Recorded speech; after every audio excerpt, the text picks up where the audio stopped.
കൗമാരം കടന്നവനെ നീ പൂന്നുള്ളാൻ വരുന്നതല്ലേ. ചോട്ടകുമ്പയും നേർക്ക് തരായിരുന്നു. നമുക്ക് ടെൻഷനായിരുന്നു. ദൈവം ആദ്യമായിട്ട് ചാൻസ് കിട്ടിയിട്ട് ഞങ്ങൾ 2 കൊച്ചിക്കാരാണ് ഈ പാട്ട് പാടിയിരിക്കുന്നത്. ഞാനും നമ്മുടെ പ്രിയ ഗായകൻ അഫ്സൽക്കയും കൂടിയാണ് പാടിയിരിക്കുന്നത്. രണ്ടുപേർക്കും 2 സ്പേസ് ഉണ്ട്.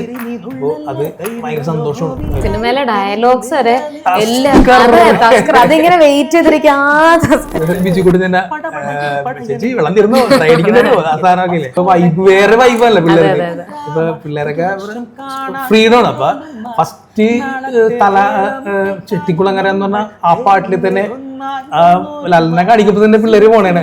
എന്നിട്ട് എല്ലാരും കൂടി പോയിട്ട് ഫ്രണ്ടില് സ്ക്രീനിന്റെ അവിടെ നിന്ന് ഡാൻസ് ആണ്. അങ്ങനെ എല്ലാ പാട്ടിലും വേറെ വേറെ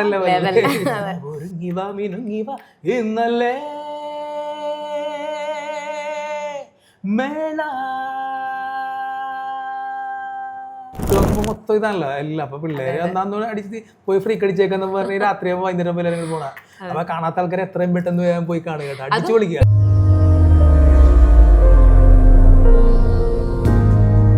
സിനിമാ പ്രാന്തലിൽ കൂടെ ഉള്ളത് വിപിൻ സേവ്യർ ആണ്. നമ്മുടെ ചോട്ടാ മുംബൈ ഇപ്പം റിലീസ് ഒക്കെ ആയത് നമ്മളെല്ലാവരും തിയേറ്ററിലൊക്കെ പോയി ഇങ്ങനെ കണ്ട് എൻജോയ് ഒക്കെ ചെയ്ത് ഇങ്ങനെ പൊയ്ക്കൊണ്ടിരിക്കുകയാണ്. അപ്പോൾ ഇതിലെ വാസ്കോഡ ഗാമ സോങ് എല്ലാ ന്യൂ ഇയറിനും നമ്മളെല്ലാവരുടെയും വാട്സാപ്പ് ഇൻസ്റ്റാഗ്രാം സ്റ്റോറി എല്ലാം ഈ പാട്ട് വെച്ചിട്ട് തന്നെയാണ്. സോ ആ പാട്ടിൻ്റെ പുറകിലുള്ള പാട്ട് പാടിയിരിക്കുക നമ്മുടെ വിപിൻ ചേട്ടനാണ് ഇന്ന് കൂടെ ഉള്ളത്. വിപിൻ ചേട്ടാ, വെൽക്കം ടു സിനിമാ പ്രാന്തൻ. യെസ്. അപ്പം ഇപ്പം റിലീസ് 18 വർഷം കഴിഞ്ഞിട്ട് ആയിരിക്കുകയാണ്.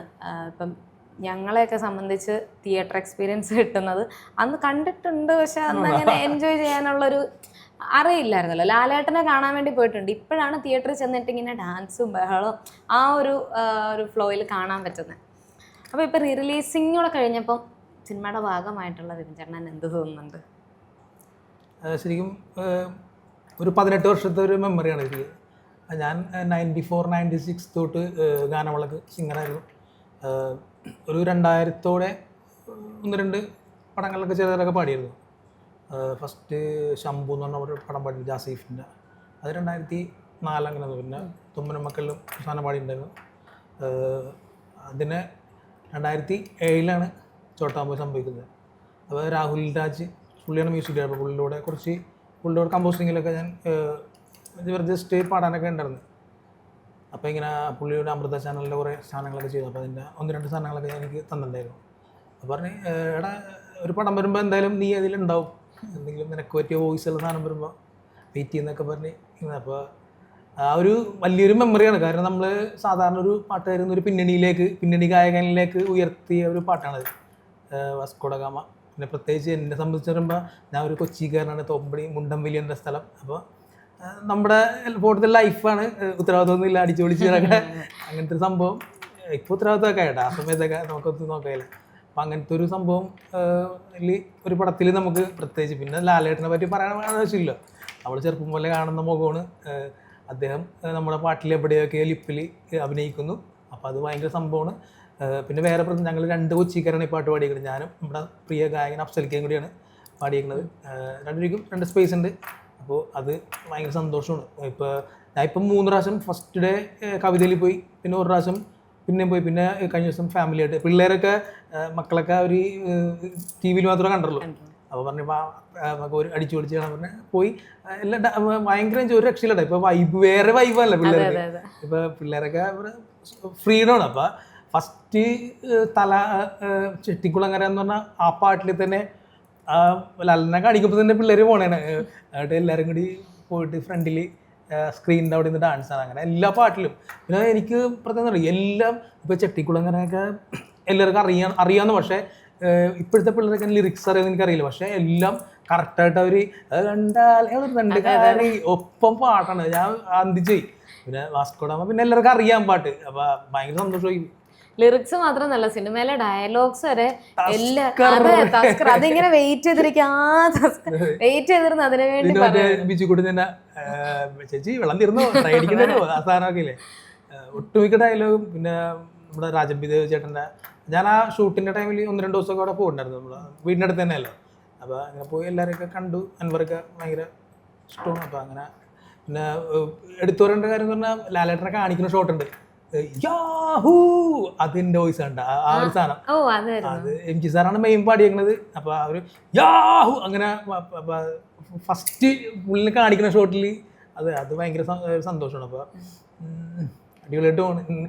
പ്രത്യേകിച്ച് ഇപ്പോഴത്തെ പിള്ളേർ ആ പാട്ട് ഏറ്റെടുത്തു, മൊത്തം പാടുന്നു.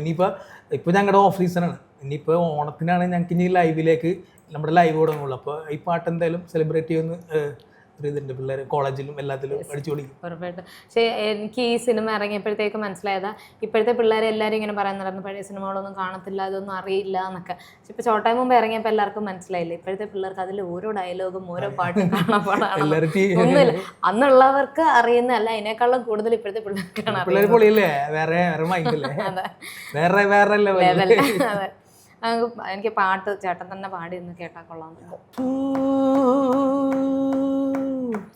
കൗമാരം കടന്നവനേ നീ പൂന്നുള്ളാൻ വരുന്നതല്ലേ, കൗമാരം കടന്നവനേ നീ പൂന്നുള്ളാൻ വരുന്നതല്ലേ, ഒത്തിരി നീ നുള്ളല്ലേ കൈവിരലോ നോവില്ല ഇത്തിരി നീ നില്ല, ഒത്തിരി നീ നുള്ളല്ലേ കൈവിരലോ നോവില്ല ഇത്തിരി നീ നില്ല, കാണുന്നേ ദൂരെ പടപടയൊരു പടയണിയുടെ കടലിലകണ തിരയടിയെ Vasco da Gama to the drama, പുതുവർഷം കാണാൻ കവിളേലുമ്മ, നാളത്തെ വേളം കേൾക്കാനും നമ്മൾ തേരുന്നേ ഒന്നായി വരുന്നോറുമ്മ, സിലും സിലും താളത്തിൽ പതഞ്ഞു പൊങ്ങാം, പതഞ്ഞൊരു തീരത്തോ പറന്നിറങ്ങാം, പറക്കും ഈ ലോകത്തെ വിലക്കെടുക്കാം, ഇറങ്ങിവ ഒരുങ്ങിവ മിനുങ്ങിവ ഇന്നല്ലേ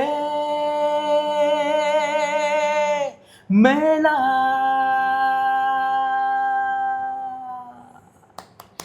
അടിപൊളി. സ്റ്റേജിൽ വേറെ ഈ അന്ന് ഈ സിനിമ ഇറങ്ങിയപ്പം ഞാനൊന്ന് വളരെ ചെറിയ പ്രായമായിരുന്നു. അപ്പൊ അത് അന്നത്തത് എങ്ങനെയായിരുന്നു? ചെറിയ പ്രായം കുറച്ച് ഒരു 35 വയസ്സ് അത്രയൊന്നുമില്ല, ഇപ്പൊ പോലും അത്ര ആയിട്ടില്ല. അപ്പൊ അന്നത്തെ ആ തിയേറ്റർ എക്സ്പീരിയൻസ് എങ്ങനെയായിരുന്നു എന്നൊന്ന് പറയാമോ? അത് ഫുൾ സിനിമയും പാട്ടും എല്ലാം കൊണ്ടും എങ്ങനെ? പ്രത്യേകിച്ച് ശരിക്കും എനിക്ക് ഇപ്പൊ തോന്നിയേക്കുന്ന ശരിക്കും കാലത്തിന് മുമ്പ് ഉണ്ടായ ഒരു സിനിമയാണെന്ന് തോന്നുന്നത്. പ്രത്യേകിച്ച് ഈ ഒരു അത്ര വൈബ് ഉണ്ടായെന്ന് എനിക്ക് സംശയമുണ്ട്. കാരണം 101 ദിവസം തിയേറ്ററിൽ ഓടിയ ഒരു സിനിമ, ബിഗ് ബീം ചോട്ടാ മുംബൈയും നേർക്ക് നേരായിരുന്നു. അപ്പൊ നമുക്ക് ടെൻഷൻ ആയിരുന്നു, ദൈവം ആദ്യമായിട്ട് ചാൻസ് കിട്ടിയിട്ട്. അപ്പൊ എന്തായാലും അടിപൊളിയായിരുന്നു പടം, രണ്ടോടും അടിപൊളിയാണ്. അപ്പൊ ഞാൻ അത് കൊച്ചിയിലും കണ്ടു, പിന്നെ എനിക്ക് കവിതയിൽ തന്നെ അന്ന് വർഷങ്ങൾക്ക് കണ്ടു. അപ്പോൾ തിയേറ്റർ എക്സ്പീരിയൻസ് എന്ന് പറഞ്ഞാൽ ലാലേട്ടൻ്റെ എന്തായാലും ഈ ഒരു കയ്യടിയും സംഭവങ്ങളും എല്ലാം ഒക്കെ ഉണ്ടായിരുന്നു. പക്ഷേ ഇത്രയും ഒരു സംഭവം അത് ഈ ടൈമിലാണെന്ന് എനിക്ക് തോന്നുന്നു. പാട്ട് എല്ലാവരും ഏറ്റെടുത്തു, എല്ലാവർക്കും അറിയാം, പാട്ടുകളൊക്കെ സൂപ്പർ ഹിറ്റ് ആണ് പാട്ട്. പക്ഷെ ഇങ്ങനെ ഒരു ഒരുമിച്ച് ഇപ്പോൾ എനിക്കെന്ന് പറഞ്ഞാൽ നമ്മളിപ്പോൾ ഇന്നല്ലേ അത് 1000 പേരാണ് പാടുന്നത്, അതൊരു ഓഡിറ്റോറിയം അറിയില്ല തിയേറ്ററിൽ. അപ്പോൾ ആ ഒരു പവർ അത് ഞാൻ കവിതയിലെ കണ്ട് ഫസ്റ്റ് കണ്ട്, പിന്നെ ബാക്കിയും ഒരു ചെറിയ തിയേറ്ററാണ്. പക്ഷെ അത് എല്ലാവരും കൂടി അത് പാടുമ്പോഴുള്ള ആ ഒരു ക്രൗഡ് ഉണ്ടല്ലോ, നമ്മൾ ആ ഒരു ക്രൗഡ് ഒരു രക്ഷയിൽ പവർ ഒരു അതൊരു പ്രത്യേക ഒരു സംഭവം തന്നെയാണ് ഇത്. അതെ. അത് എങ്ങനെയായിരുന്നു പാട്ടിലേക്കുള്ള ഒരു തുടക്കവും? ഇപ്പം 94 തൊട്ട് സ്റ്റേജ് ഷോസ് ചെയ്യുന്നു എന്ന് പറഞ്ഞു, അപ്പോൾ ഇപ്പോൾ ഒരു 30 വർഷത്തിൽ കൂടുതലായി. അപ്പോൾ പാട്ടിലേക്കുള്ള തുടക്കവും ഒക്കെ എങ്ങനെയാണ്? 94 തുടങ്ങിയെന്ന് പറഞ്ഞത് സ്റ്റേജ് ഷോസ് ആണ്. എൻ്റെ ഫാദർ സിംഗറായിരുന്നു. പുള്ളി പണ്ട് കോറസ് കലാഭവനിലൊക്കെ പാടി, ദാസേട്ടൻ്റെ കൂടെയൊക്കെ ചെറുപ്പത്തിലേക്ക് പാടിയിട്ടുണ്ട്. ദാസേട്ടൻ്റെ ശിഷ്യനെ പോലെയൊക്കെ തന്നെയാണ്. അപ്പോൾ പിന്നെ അർജുനൻ മാസ്റ്ററുടെയൊക്കെ ശിഷ്യം ആ ഒരു ഗണത്തിൽപ്പെട്ടാണ്. അപ്പോൾ നമ്മൾ വീട്ടിൽ ചെറുപ്പം മുതൽ പാട്ട് കേട്ടാണ് വളർന്നത്. അപ്പോൾ അങ്ങനെ പാരമ്പര്യമായിട്ട് കിട്ടി. പിന്നെ സ്കൂളിലൊക്കെ മത്സരത്തിനും കാര്യങ്ങളിലും, പിന്നെ പള്ളിക്കോറിൽ അങ്ങനെ ബൈബിൾ കലോത്സവം, അങ്ങനെ ബാലജന സഖ്യം, അങ്ങനെ കുറേ ഇതിലൊക്കെ ഉണ്ട്. അങ്ങനെ പിന്നെ 10ാം ക്ലാസ് കഴിഞ്ഞപ്പോൾ നമ്മളെല്ലാവരും സാധാരണ കുടുംബത്തിൽ നിന്നല്ല, എങ്ങനെയെങ്കിലും നമുക്ക് പണിയൊക്കെ എന്തെങ്കിലും ജോലിയൊക്കെ എടുത്ത് വീട്ടിൽ ഇവിടെ നിന്ന് പോയി രക്ഷപ്പെട്ട് വീടൊക്കെ വെക്കണം, അങ്ങനത്തെ ഒരു സീനിലാണ് നമ്മൾ വന്നത്. പിന്നെ വേറെ ജോലിക്കൊന്നും പോയിട്ട് പിന്നെ നമ്മൾ ഇങ്ങനെ മ്യൂസിക് കിടക്കണോണ്ട് അതിൽ നിന്നും പോകാൻ പറ്റിയില്ല. അപ്പോൾ എന്തായാലും പിന്നെ നമ്മൾ പറഞ്ഞേക്കണ ഇതാണ്. അപ്പോൾ വീട്ടുകാർ ചോദിച്ചു, മോനെ ഇതുകൊണ്ടൊക്കെ രക്ഷപ്പെടാൻ പറ്റുമോ? നമുക്ക് നോക്കാം, കുഴപ്പമില്ല, ഇത് ഈ ഒരു വരെ എത്താനുള്ള ദൈവത്തിൻ്റെ ഒരു അനുഗ്രഹം കൊണ്ട് കുഴപ്പമില്ലാണ്ട് ഇങ്ങനെ പോകുന്നത്. 35-40 പടത്തിലൊക്കെ പാടാൻ ശ്രമിച്ചു, പാടിയിട്ടുണ്ട്. ഓൾറെഡി മലയാളം അല്ലാതുള്ള വേറെ ലാംഗ്വേജിലോട്ട് ഇപ്പം റീസെൻ്റ് ആയിട്ട് അമരൻ മൂവിയിലൊക്കെ ആയിട്ടും പാടിയിട്ടുണ്ട്. എനിക്കൊരു പിടിവള്ളി എന്ന് പറഞ്ഞ കാര്യം, നമുക്കൊരു എത്ര നല്ലൊരു ഇത് വരുമ്പോഴാണ് നമ്മളെ ആൾക്കാരെ അറിയണത്. അങ്ങനെ എന്നെ അറിയാവുന്ന കുറച്ച് പേര് അറിഞ്ഞൊരു പടം ചോട്ടാ മുംബൈയാണ്. അങ്ങനെ അത് കഴിഞ്ഞിട്ട് പിന്നെ ഒപ്പം പാടിയിട്ടുണ്ടായിരുന്നു ലാലേട്ടൻ എന്നെ പാടും. പിന്നെ സീനിയേഴ്സ്, ട്രാഫിക് നല്ലൊരു പാട്ടായിരുന്നു. ഹാർട്ടുമായിട്ട് പോകുമ്പോൾ കണ്ണെറിഞ്ഞാൽ കാണാത്തീരം, അത് ഞാനും മെജോ ജോസഫ് മ്യൂസിക്, ഞാനും നമ്മുടെ ഇപ്പോഴത്തെ മ്യൂസിക് ഡയറക്ടർ ഇഷാമും കൂടിയാണ് പാടിയത്. ഇഷാമും ഞാനും കൂടെ പാടിയത്. അത് നല്ലൊരു ബ്രേക്കായിരുന്നു, കുഴപ്പമില്ല. പിന്നെ അങ്ങനെ കുറച്ച് പടങ്ങൾ 10-25 പടം പാടി. പിന്നെ ഒരു ബ്രേക്ക് കിട്ടിയത് KGF ആണ്. KGF ചാപ്റ്റർ 2-ൽ തൂഫാൻ എന്ന് പറഞ്ഞ പാട്ടും പിന്നെ ധീര ധീര അതിൻ്റെ ഒരു മലയാളം പോർഷൻ പാടാനുള്ള മലയാളം ഞങ്ങൾ അവിടെ അവളുടെ ഓൺ സ്റ്റുഡിയോയിൽ പോയിട്ട് ഞങ്ങൾ പാടാനുള്ള ഒരു ഭാഗ്യമുണ്ടായി. അത് നല്ലൊരു ബ്രേക്കായിരുന്നു. അതങ്ങനെ കൊറോണ കഴിഞ്ഞിട്ട് അടുത്ത പടി എന്നുള്ള സീനിൽ ഇങ്ങനെ നിൽക്കുന്നത്, അപ്പോഴാണ് ഇങ്ങനെ ഒരു സംഭവം കിട്ടിയത്. അപ്പോൾ അവരൊക്കെ നല്ല കമ്പനി ആയിരുന്നു. പിന്നെ യശ് ഇവിടെ വന്നപ്പോൾ പുള്ളിനെ മീറ്റ് ചെയ്യാൻ പറ്റി. പിന്നെ അത് കഴിഞ്ഞിട്ട് അമരൻ പാടിയിട്ടുണ്ടായിരുന്നു. അമരൻ്റെ ഞാൻ പാടിയത് ഇതാണ്, തെലുങ്കാന പാടിയത്. GV പ്രകാശ്, നമ്മുടെ റഹ്മാൻ സാറിൻ്റെ പെങ്ങളുടെ മകൻ. അങ്ങനെ അത് അടിപൊളിയായിരുന്നു. പിന്നെ 1-2 മലയാളം പാടിയിട്ടുണ്ടായിരുന്നു. ഇന്ദ്രജിത്ത് ചേട്ടൻ്റെ ഒരു പടം, പേര് മറന്നു. ലാസ്റ്റ് ഇപ്പോൾ റീസെൻ്റ്ലി നാനിയുടെ പടം പാടിയിട്ടുണ്ടായിരുന്നു, ഹിത്രി, അതിൽ പാടിയിട്ടുണ്ടായിരുന്നു. പിന്നെ 1-2 പാടി വെച്ചിട്ടുണ്ട്. ഇനി എല്ലാം ഇറങ്ങി സ്ക്രീനിൽ സിംഗേഴ്സ് എന്ന് വരുമ്പോൾ നമുക്ക് ഓക്കെ അടിക്കാൻ പറ്റുള്ളൂ. ശരിക്കും ഒരുപാട് ഇതൊക്കെ ചേട്ടനാ പാടിയെന്നുള്ള കാര്യം പലർക്കും അറിയില്ല, പലരിലേക്കും എത്തിയിട്ടില്ല. ഇപ്പം ഈ KGF എനിക്ക് അറിയില്ലായിരുന്നു, ട്രാഫിക് എനിക്ക് അറിയില്ലായിരുന്നു. അതൊക്കെ ഞാനും ഇപ്പോഴത്തെ റിസർച്ചിൻ്റെ കുറവായിരിക്കും, ചിലപ്പോൾ എന്നോട് ക്ഷമിക്കുക. അപ്പം ഇനി തോന്നുന്നുണ്ടോ കുറച്ചും കൂടെ ഒരു എക്സ്പോഷറൊക്കെ കിട്ടേണ്ട ഒരാളാണെന്ന് തോന്നുന്നില്ലേ? എനിക്ക് കുറച്ചും കൂടി കഴിവുണ്ട്. പക്ഷേ അതിൻ്റെ ഒരു പീക്കിലേക്ക് നമ്മൾ ഇതുവരെ എത്തിയില്ല. ചിലപ്പോൾ ഇതിന് ഒരു ടൈം ഉണ്ടെന്നുള്ള, എല്ലാത്തിനും ഒരു സമയമുണ്ട് ദാസ എന്ന് പറഞ്ഞ സീനിലാണ്. പിന്നെ ഞാൻ അങ്ങനെ നോക്കാറില്ല, എപ്പോഴും പാടിക്കൊണ്ടിരിക്കും. നമ്മളെല്ലാവരെയും എല്ലാ മ്യൂസിക് ഡയറക്ടേഴ്സിനെയും അപ്രോച്ച് ചെയ്യാറുണ്ട്, വിളിക്കാറുണ്ട്, ശല്യപ്പെടുത്താറുണ്ട്. പുതിയ ഇതിലേക്ക് പാടണമെന്ന് ആഗ്രഹമുണ്ട്. ഇപ്പോൾ വേറെ നമുക്ക് കൊണ്ടാട്ടമില്ലേ, അതിൻ്റെ ട്രാക്ക് ഞാനാണ് പാടിയത്. കൊണ്ടാട്ടം ഇപ്പോൾ ഇവിടെ തുടരും ചേട്ടൻ. അപ്പോൾ എനിക്ക് ഭയങ്കര ഇഷ്ടമുള്ള ഒരു മ്യൂസിക് ഡയറക്ടറാണ്. അപ്പോൾ പുള്ളിയുടെ മാനേജർ പറഞ്ഞ് വന്ന് പാടിക്കോ, സ്റ്റേറ്റ് ഒന്നും പറയാൻ പറ്റില്ല, ലാലേട്ടൻ്റെ പടമാണ്, അത് കുഴപ്പമില്ല കേട്ടോ. അപ്പം നമ്മൾ പോയി ട്രാക്ക് പാടി. അപ്പോൾ അങ്ങനെ ഒരു കണക്ഷൻ ആയിട്ടുണ്ട്. ഇനി എന്തെങ്കിലുമൊക്കെ തരുമായിരിക്കും. പിന്നെ നല്ല കേട്ടപ്പോൾ തന്നെ അറിയാം ഹിറ്റാവുമെന്ന്. അങ്ങനെ പിന്നെ തമിഴിലേക്കും ഇടയ്ക്ക് ട്രൈ ചെയ്യുന്നുണ്ട്. മിക്കി ജെ മേയർ എന്ന് പറഞ്ഞത് തെലുങ്കിലാണ്, മറ്റേ മനസ്സിൻ്റെ മറയിൽ അപ്പോൾ പറഞ്ഞ പാടിയിട്ടുണ്ടായിരുന്നു. അങ്ങനെ നല്ലതിന് വേണ്ടി വെയിറ്റ് ചെയ്യുന്നു. പിന്നെ അത് കൂടുതലും സ്റ്റേജ് ഷോസാണ് നമ്മൾ കൂടുതലും. ഇപ്പോൾ ഒരു അറൗണ്ട് ഒരു 5000 സ്റ്റേജൊക്കെ ഇങ്ങനെ ഇപ്പോൾ കവർ ചെയ്തിട്ടുണ്ടാവും. 10-30 വർഷമായില്ലേ. 5000 എന്നൊക്കെ പറയുന്നത് ഒരു വലിയൊരു നമ്പർ അല്ലേ? തീർച്ചയായിട്ടും. കാരണം ഇപ്പോൾ നമ്മളൊരു ഗാനമേള ട്രൂപ്പിൽ വർക്ക് ചെയ്യുമ്പോൾ എന്നാലും 360 ദിവസത്തിലൊരു 250 പരിപാടി എന്തായാലും ഉണ്ടാവും നമുക്ക്. അപ്പം തന്നെ കൂട്ടുമ്പോൾ തന്നെ ആയില്ലേ. പിന്നെ ഒരു ദിവസം എന്ന് പറഞ്ഞാൽ ചിലപ്പോൾ ചില പ്രത്യേക ദിവസങ്ങളിലൊക്കെ 3 പ്രോഗ്രാമൊക്കെയുള്ള ദിവസങ്ങളിലുണ്ടാവും. പിന്നെ നമ്മൾ പിന്നണി ഇതിലൊക്കെ ആയപ്പോൾ അതിൻ്റെ എണ്ണം കുറയും. സാമ്പത്തികമായിട്ടൊക്കെ കുറച്ച് മേടിക്കുമ്പോൾ അതിൻ്റെ എണ്ണം കുറയും. അപ്പോൾ എന്തായാലും ഒരു 5000 സ്റ്റേജൊക്കെ എന്തായാലും പാടിയിട്ടുണ്ടാവും. പിന്നെ ഭാഗ്യത്തിന് എല്ലാ മലയാളികളിലെ ഒട്ടുമിക്ക രാജ്യങ്ങളിലും പോകാൻ വളരെ, ഇപ്പോൾ ഓണത്തിന് ഓസ്ട്രേലിയ, അയർലൻഡാണ്, അങ്ങനെയൊക്കെ പോകുന്നത് അടിപൊളിയായിട്ട്. ഈ കൊറോണയ്ക്ക് ശേഷം പക്ഷേ ഇപ്പം സ്റ്റേജ് ഷോസ് ഒക്കെ കുറച്ച് കുറഞ്ഞിട്ടില്ലേ? ഇല്ല, ഇപ്പം എല്ലാം സെറ്റായി. ആ ഒരു 21-22 ഒക്കെ സീനായിരുന്നു. ഇപ്പം ഈ കഴിഞ്ഞ വർഷമൊക്കെ എല്ലാവരും ഫുൾ പാക്കായിരുന്നു. എല്ലാവരും 25-26 ഒക്കെ എല്ലാം സെറ്റായി, അടിപൊളിയായിരുന്നു. എല്ലാവർക്കും എല്ലാ ബാൻഡും ട്രൂപ്പ് എല്ലാവർക്കും പരിപാടി ഉണ്ടായിരുന്നു ഈ കഴിഞ്ഞ വർഷമൊക്കെ. ഈ സിനിമയിൽ ചാൻസ് കിട്ടി, കൂടെ തന്നെ സ്റ്റേജ് ഷോസും. അപ്പം ഇടയ്ക്ക് എപ്പോഴെങ്കിലും തോന്നിയിട്ടുണ്ട് ഇനിയും ഈ സ്റ്റേജ് ഷോസ് നിർത്തി സിനിമയിൽ മാത്രം ഫോക്കസ് ചെയ്യാമെന്നോ അങ്ങനെ വല്ലതും? ഒരിക്കലും ഇല്ല. കാരണം നമ്മുടെ വരുമാനം എന്ന് പറഞ്ഞാൽ എപ്പോഴും സ്റ്റേജാണ്. നമ്മൾ പിന്നെ എങ്കിലും ഒട്ടുമിക്ക സിംഗേഴ്സും അവരുടെ വരുമാനം ഇപ്പോഴും സ്റ്റേജ് തന്നെയാണ്. അതിപ്പോൾ അങ്ങനെ ചെറിയ ആൾ വലിയ ആളൊന്നുമില്ല. ഒരു പ്ലേ ബാക്ക് സിംഗറിനാണെങ്കിൽ അവരുടേതായ ഒരു കാറ്റഗറി പേയ്മെൻ്റ് ഉണ്ടാവും, അതിനാണ് അവർ പോകുന്നത്. നമ്മൾ അങ്ങനെ ഇപ്പോൾ എന്ന് വെച്ചാൽ ഇപ്പോൾ എല്ലാവരും സിംഗേഴ്സാണ്. പണ്ടെന്ന് പറഞ്ഞാൽ ഇന്ന ആൾക്ക് ഒരു പാട്ട് വെച്ചിട്ട് അത് അയാൾക്കായിരിക്കും. പക്ഷെ ഇപ്പം അങ്ങനെയൊന്നുമല്ല. ഇപ്പോൾ താങ്കൾക്ക് വെച്ചിട്ട് എനിക്ക് സ്റ്റുഡിയോയിൽ പാടിച്ചെടുക്കാവുന്നേ ഉള്ളൂ. അതിനുള്ള ഫെസിലിറ്റീസ് ഉണ്ട്. അറിയാലോ, ഒരു വാക്ക് വെച്ച് പാടാം, ഒരു വരി വെച്ച് പാടാം. അതിപ്പോൾ തെറ്റിക്കഴിഞ്ഞാൽ അപ്പോൾ തന്നെ അതൊക്കെ പിച്ചിങ് ഒക്കെ ചെയ്ത് സെറ്റാക്കി എടുക്കാം. അപ്പോൾ അങ്ങനെ റെക്കോർഡിങ്ങിൽ മാത്രം നിൽക്കാൻ പറ്റില്ല. കാരണം നമ്മൾ ഇതുകൊണ്ട് ഉപജീവനമായതുകൊണ്ട് ഒരിക്കലും പറ്റില്ല. നമ്മുടെ എപ്പോഴും ചോറ് എന്ന് പറഞ്ഞാൽ ഇപ്പോഴും അമ്പലപ്പുറവും പള്ളിപ്പറമ്പ്, കോളേജ്. പിന്നെ നല്ലൊരു പാട്ട് സ്റ്റേജിൽ കിട്ടുമ്പോൾ, പടത്തിൽ കിട്ടുമ്പോൾ നമുക്ക് അതിനനുസരിച്ചുള്ള ഒരു ഇത് കിട്ടും. അതാണ് നമ്മുടെ. ഏറ്റവും കൂടുതൽ സ്റ്റേജിൽ പാടിയിട്ടുള്ള ഒരു പാട്ട് ഏതായിരിക്കും? ഞാൻ എ റഹ്മാൻ സാറിൻ്റെ ഭയങ്കര ഫാനാണ്. എ റഹ്മാൻ സാറിൻ്റെ പാട്ടാണ് ഫസ്റ്റ് 94 ഞാൻ പറഞ്ഞില്ലേ, ഫസ്റ്റ് ബോംബെ ആണെന്ന്, ബോംബെ പടം ഇറങ്ങിയ ടൈമാണ്. അപ്പോൾ ഹമ്മ ആ പാട്ടൊക്കെ നമ്മളിപ്പോഴും സ്റ്റേജിൽ നമ്മുടേതായ രീതിയിലൊക്കെ അങ്ങനെ പാടാറുണ്ട്. അമ്മ, മുസ്തഫ, ഉർവശി, ചിക്ക് ബുക്ക്, അങ്ങനെ അടിപൊളി. പിന്നെ ഇപ്പോഴത്തെ ട്രെൻഡ് പാട്ടുകളും നമ്മുടെ സിനിമയിൽ പാടിയ പാട്ടുകളും എല്ലാം കൂടി അങ്ങോട്ട് പോകും. അപ്പം ഏറ്റവും ഇൻഫ്ലുവൻസ് ചെയ്യുന്ന ഒരു മ്യൂസിക് ഡയറക്ടർ വെച്ച് കഴിഞ്ഞാൽ എ ആർ റഹ്മാൻ തന്നെ ആയിരിക്കും. തീർച്ചയായും നമ്മുടെ ഗുരുസ്ഥാനത്ത് എപ്പോഴും പുള്ളിയാണ്. ഞാൻ പുള്ളി ഒരു 3 പ്രാവശ്യം പോയി മീറ്റ് ചെയ്യാനുള്ളൊരു ഭാഗ്യമൊക്കെ ഉണ്ടായി. കൊച്ചിയിൽ വന്നപ്പോഴും ഒരു പ്രാവശ്യം പുള്ളിയുടെ സ്റ്റുഡിയോയിലും, പിന്നെ ഈ ആടുജീവിതത്തിൻ്റെ അതിന് വന്നപ്പോഴും പോയി കണ്ടു. ഞാനിപ്പോൾ ആദ്യമായിട്ട് പുള്ളിനെ കണ്ടത് നമ്മുടെ പൃഥ്വിരാജിൻ്റെ പടമില്ലേ, എന്താണ്, അൽഫോൺസേട്ട മ്യൂസിക് ചെയ്തൊരു പടമുണ്ട്, പച്ചമാങ്ങ എന്ന് പറഞ്ഞ പാട്ടൊക്കെ ഉള്ള സിനിമ, 2000 വെള്ളിത്തിര. അപ്പോൾ അതിൻ്റെ ഓഡിയോ ലോഞ്ച് ഇവിടെ കൊച്ചിയിലായിരുന്നു. അപ്പോൾ നമ്മൾ അന്ന് പറഞ്ഞാൽ റഹ്മാൻ സാറിൻ്റെ ഭ്രാന്ത് പിടിച്ചിറക്കണം എങ്ങനെയെങ്കിലൊക്കെ. അപ്പോൾ ഇങ്ങനെ അറിഞ്ഞു. അപ്പോൾ ഞാൻ അവിടെ കൊച്ചിയിലൊരു ഹോട്ടലിലായിരുന്നു, പുള്ളി ഫംഗ്ഷൻ എറണാകുളത്തായിരുന്നു, ഐലൻഡിലായിരുന്നു. അപ്പോൾ പോയി കണ്ടു, അന്ന് കാലൊക്കെ പിടിച്ച് കരഞ്ഞു, ഫോട്ടോ എടുത്ത്. അപ്പോൾ ഈ ആടുജീവിതത്തിന് വന്നപ്പോൾ ഞാൻ പുള്ളിനെ കാണിച്ചു കൊടുത്തു, സാറ് ഇത് 2000. പുള്ളിക്ക് അപ്പം അത്ര മുടിയൊക്കെ ഉണ്ട്, ഇപ്പോൾ പുള്ളിക്ക് മുടിയൊന്നും ഇല്ല. ഞാൻ ഇങ്ങനെ കരഞ്ഞിട്ട് കണ്ടാക്കാലം ഇങ്ങനെ ഫോട്ടോ കണ്ട് ഞാൻ പറഞ്ഞു, സാർ അന്ന് ഞാൻ റൂമിൽ വന്ന് അഴുതിട്ടായെന്ന. ഓ ഓക്കെ ഓക്കെ ഓക്കെ, ഓർമ്മയൊന്നും ഉണ്ടാവില്ല, എത്ര പേരെ കാണുന്ന എങ്കിലും ഈ ഒരു ഫോട്ടോ കാണിച്ചു കൊടുത്തപ്പോൾ പുള്ളി ഓക്കെ ഗോഡ് ബ്ലെസ് യു എന്നൊക്കെ പറഞ്ഞിട്ട് നല്ല നല്ല മെമ്മറീസ് ഒക്കെ ഉണ്ടല്ലോ.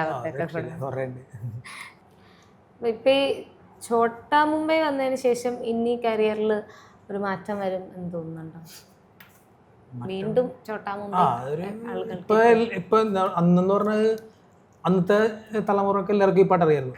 ഇപ്പൊ പുതിയ തലമുറക്ക് അറിയാം. ഇപ്പൊ അന്നറിയാം എങ്കിൽ ഇപ്പൊ ഇത്രയും അടിപൊളി വൈബ് ഇപ്പൊ ഉണ്ട്. അപ്പൊ ഇനിയുള്ള ഷോസും കാര്യങ്ങളൊക്കെ ഉണ്ടാവുന്നു. ഇപ്പോഴും നമ്മൾ തിരക്കാണ്, കുഴപ്പമില്ല. ഇനിയിപ്പോൾ കൂടുതൽ എന്തായാലും പാഴാവില്ല, അടിപൊളിയായിരിക്കും. ഇപ്പം മുമ്പൊക്കെ എന്ന് വെച്ചാൽ ഇപ്പം ലാസ്റ്റ് ഒരു 5 years നോക്കി കഴിഞ്ഞാലാണല്ലോ ഈ സോഷ്യൽ മീഡിയയുടെ ഒരു ഗ്രോത്ത് നമുക്ക് കാണാൻ പറ്റുന്നത്. എല്ലാ ടാലൻസും, ഇപ്പോൾ പാട്ട്, ഡാൻസ്, അങ്ങനെയുള്ള എല്ലാ ടാലൻസും ഇപ്പോൾ സോഷ്യൽ മീഡിയയിലൂടെ അവർ സ്വന്തം ടാലൻറ്റിനെ എക്സ്പോസ് ചെയ്യുന്നുണ്ട്. അപ്പം ഒരു ആർട്ടിസ്റ്റ് എന്നുള്ള നിലയിൽ ഇപ്പം ചേട്ടൻ്റെയൊക്കെ തുടക്ക സമയത്ത് ഈ സോഷ്യൽ മീഡിയ അങ്ങനെയുള്ളതില്ല. നമുക്ക് സ്റ്റേജ് വേണം, അല്ലെങ്കിൽ ഇതുപോലെ സിനിമ അങ്ങനത്തെ, അല്ലെങ്കിൽ ആൽബം സോങ്, അങ്ങനെയുള്ള എന്തെങ്കിലും ഒരു പ്ലാറ്റ്ഫോം കിട്ടിയാലേ പറ്റുള്ളൂ. സോ അന്നത്തെ കാലത്ത് ഇന്നത്തെയും കാലത്തെയും ഈ ആർട്ട് അല്ലെങ്കിൽ ഈ ഒരു കല ആളുകളിലേക്ക് എത്തിക്കുന്നതിൻ്റെ ഒരു രീതി മാറിയല്ലോ. ഒരു ആർട്ടിസ്റ്റ് എന്ന നിലയിൽ ചേട്ടൻ എന്താ തോന്നുന്നത്? ഞാൻ 2006 സ്റ്റാർ സിംഗർ, ഫസ്റ്റ് സ്റ്റാർ സിംഗറിൽ ഞാൻ ഉണ്ടായിരുന്നു, ഫൈനൽ 5 ഉണ്ടായിരുന്നു. ആണോ? ഞാൻ അന്നൊക്കെ സ്റ്റാർ സിംഗർ കാണുമായിരുന്നു. നജീമിൻ്റെ അല്ല, അതിന് മുമ്പ് ഒരു ചെറിയ സ്റ്റാർ സിംഗർ ആയിരുന്നു. അപ്പോൾ അതിൽ ഫൈനൽ 5 ഞാൻ ആക്റ്റീവായിരുന്നു. അപ്പോൾ ഈ വാസ്കോ ഡ ഗാമയൊക്കെ അതിൻ്റെയൊക്കെ ഒരു കാരണം ഉണ്ടായിരുന്നത്. അപ്പോൾ നമ്മൾ ഇത് കഴിഞ്ഞിട്ട് വാസ്കോ ഡ ഗാമ കഴിഞ്ഞിട്ട് മുമ്പ്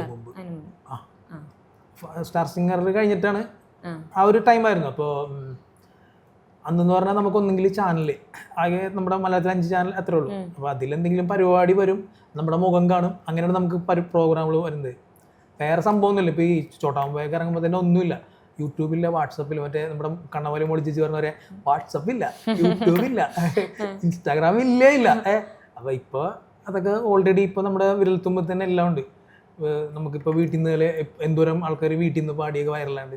അപ്പോൾ ഇപ്പോൾ എന്ത് ചെയ്താലും അത് അത്യാവശ്യം എന്തെങ്കിലും വെറൈറ്റി ഉണ്ടെങ്കിൽ അത് ഓഡിയൻസ് ആയിട്ട് എടുത്തോളൂ. അന്നത്തെ പോലെ നമ്മളിപ്പോൾ അന്ന് ഷൂട്ട് ട്രിവാൻഡ്രത്താണ്. അപ്പോൾ കാലത്തെ വെളുപ്പിനെയൊക്കെ പോയി അവിടെ പോയി. ഇപ്പോൾ പിന്നെ അങ്ങനെയുള്ള സൗകര്യങ്ങളൊക്കെ എല്ലാം നമുക്ക് ഇവിടെ തന്നെ ഉണ്ട്.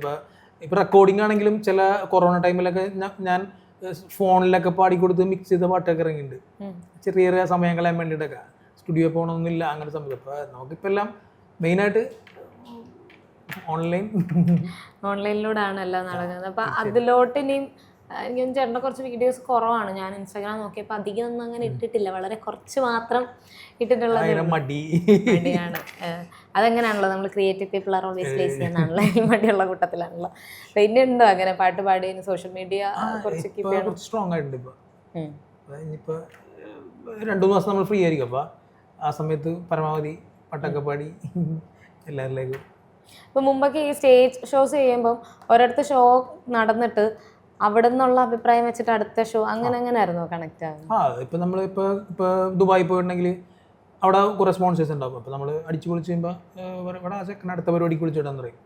അങ്ങനെ ഓരോ അതിപ്പോൾ എവിടെയായാലും ഇപ്പോൾ ഈ ഇൻ്റർവ്യൂ നല്ലതാണെങ്കിൽ നമുക്ക് ചിലപ്പോൾ അടുത്തൊരു സംഭവം എന്തെങ്കിലും പാട്ടായിട്ടോ എന്തെങ്കിലും കിട്ടുമല്ലോ. എല്ലാം നമ്മുടെ കഴിവുണ്ടെന്നുണ്ടെങ്കിലും എൻ്റെ ഇൻ്റർവ്യൂ നല്ല ഐശ്വര്യമുള്ള ഇൻ്റർവ്യൂ അടിപൊളിയാകും. അപ്പം എന്തായാലും അപ്പോൾ ഇനിയും വരുന്ന പരിപാടികൾ എന്തൊക്കെയാണ്? അടുത്ത സിനിമ അങ്ങനെ സിനിമ ഞാൻ പറയില്ല, ഒരു 3 പടം പാടിയിട്ടുണ്ട്. അതൊക്കെ വന്നം. പിന്നെ നമ്മുടെ ഓൺ കമ്പോസിങ് 2-3 ചെയ്ത് വെച്ചിട്ടുണ്ട്. അപ്പോൾ അങ്ങനെ പിന്നെ ഓണത്തിനാണ് ഇനി ഇപ്പോൾ ഓൾറെഡി ഇപ്പോൾ സ്റ്റാർട്ടായിട്ടുള്ള ഓണത്തിനാണ്. കമ്പോസിങ്ങും ചെയ്യുന്നുണ്ട്. കമ്പോസിങ് ഇപ്പം നമ്മുടെ മനസ്സിലൊക്കെ വന്നല്ലേ. ഇപ്പം ഞാൻ ഇങ്ങോട്ട് വന്ന വഴിക്ക് നിങ്ങളുടെ ചാനലിൽ വേണ്ടി 4 കമ്പോസ് ചെയ്തിട്ടുണ്ടായിരുന്നു. അതപ്പോൾ ഒന്ന് കേൾക്കാം. യെസ്, റാപ്പാണ്ടാ ഇപ്പം റാപ്പിൻ്റെ ടൈമല്ലോ. ഓക്കെ, മനസ്സിൽ വന്ന ഒരു ട്യൂണാണ്. അത് വലിയ സംഭവമൊന്നുമല്ല.